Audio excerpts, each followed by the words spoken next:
Pemirsa, ribuan ASN di Kabupaten Buleleng disasar program vaksinasi yang dicanangkan pemerintah pusat. Buleleng menargetkan 7.000 lebih ASN yang akan divaksinasi dalam kurun waktu 2 minggu ke depan. Tersebut diungkapkan langsung Sekda Buleleng yang sekaligus Sekretaris Gugus Tugas Penanganan COVID-19 Buleleng, Gede Suyase. Menurut Suyase, Pemkab Buleleng melakukan vaksinasi COVID-19 tahap kedua, termin pertama yang menyasar seluruh ASN di lingkup Pemkab Buleleng, bersamaan dengan anggota DPRD Kabupaten Buleleng, Satuan TNI dan Polri. Ada 7.510 orang ASN yang ada di lingkup Pemkab Buleleng yang saat ini disasar vaksinasi. Suyase menambahkan setelah dilakukan terhadap pelayan publik, lanjut Suyase akan melanjutkan pada jumlah yang lebih luas seperti wartawan, pedagang, dan lain-lain yang nantinya ada di 29 titik vaksinasi, baik puskesmas, rumah sakit, maupun RS swasta.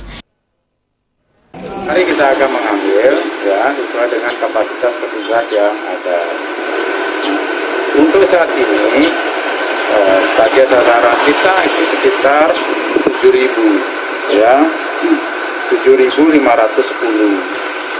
Ini dari sisi sasaran. Kemudian jumlah vaksin yang dibutuhkan yang dapat kita saat ini adalah kurang lebih untuk 12.364. Ini yang dibutuhkan untuk mencapai 7.510 karena kali 2. Targetnya biasanya 15%, biasanya terjadi kendala seperti ditunda dan sebagainya. Itu sudah diprediksi seperti itu.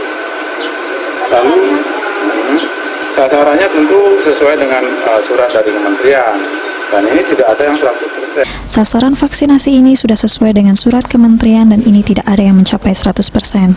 Menurut Suyase, kuota untuk para ASN hanya 25%, TNI dan Polri maksimum 65%, dan pedagang 40%.